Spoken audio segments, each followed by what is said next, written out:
আসসালামু আলাইকুম প্রিয় শিক্ষার্থী ভাই বোনেরা, আপনারা সবাই কেমন আছেন? আজকে আমি আলোচনা করব সদ্য অনুষ্ঠিত 18তম শিক্ষক নিবন্ধনের লিখিত অংশ নিয়ে।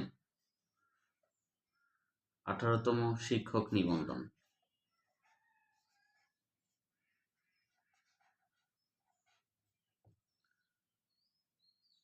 আপনারা যারা গত 12 জুলাই স্কুলে নিবন্ধন পরীক্ষা লিখিত পরীক্ষা দিয়েছেন এবং তারপর দিন 13 তারিখ অর্থাৎ 13 জুলাই কলেজ পর্যায়ে লিখিত পরীক্ষা দিয়েছেন, তাদের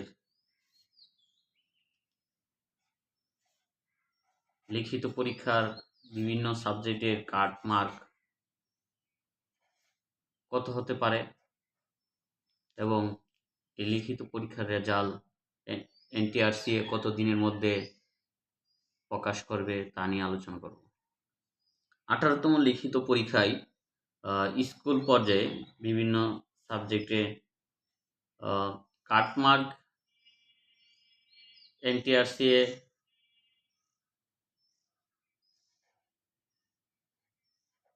কাট মার্ক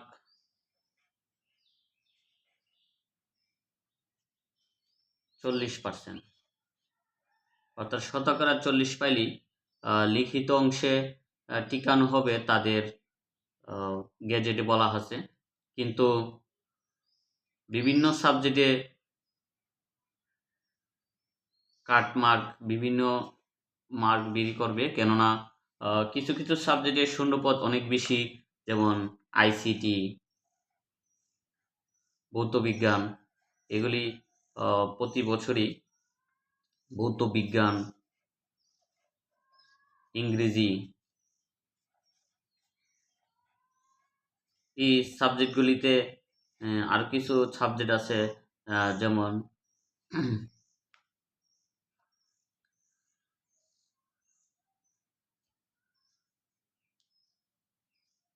জীববিজ্ঞান,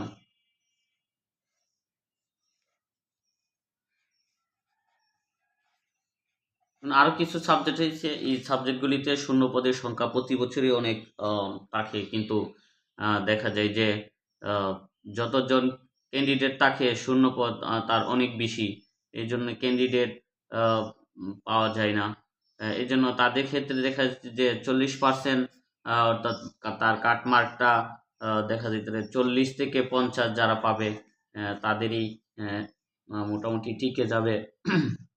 কিন্তু অন্যান্য সাবজেক্টে কিছু কিছু সাবজেক্ট আছে, যেমন সমাজবিজ্ঞান, ব্যবসায় শিক্ষা, সমাজবিজ্ঞান, এসব সাবজেক্টে শূন্যপদ কম থাকে স্কুল পর্যায়ে।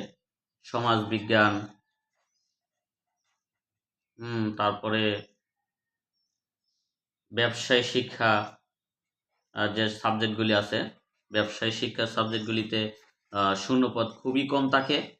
এই জন্য তাদের ক্ষেত্রে কাটমার্ক বেশি হতে পারে, 70 বা 80+ হলে তারা এই সাবজেক্টে টিকার সম্ভাবনা থাকবে। আর অন্যদিকে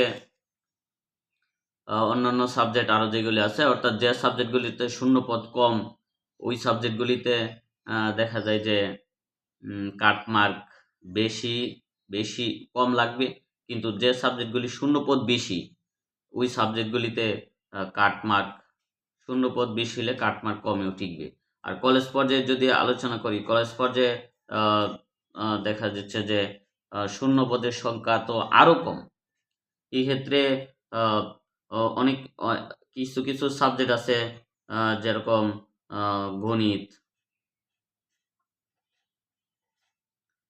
কলেজ পর্যায়ে গণিত, এসব সাবজেক্টে দেখা যায় 80+ মার্ক, 80+ মার্ক লাগবে ন্যূনতম টিকতে হলে। কিন্তু অন্যান্য সাবজেক্ট আর কিছু কিছু সাবজেক্ট আছে যেগুলি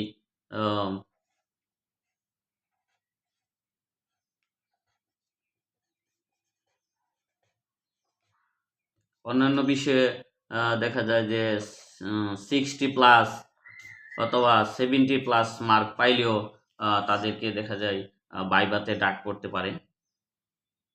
আর এনটিআরসি এর যে এনটিআরসি এ তাদের গ্যাজেট অনুসারে রিটেন পরীক্ষার মানে লিখিত পরীক্ষার রেজাল্ট ৪৫ দিনের মধ্যে প্রকাশ করবে, এরকম তাদের গ্যাজেটে বলা আছে। কিন্তু তারা যদি ৪৫ দিনের ভিতরে না পারে তাহলে তারা আরও ১৫ দিন, ৪৫ দিনের ভিতরে না পারলে আরও ১৫ দিন সময় নিবে, তাদের গ্যাজেটে বলা আছে। অর্থাৎ প্রায় আমরা দেখতে পাইতাছি ৬০ দিন সময়ের ভিতরে তারা তাদের রেজাল্ট প্রকাশ করবে।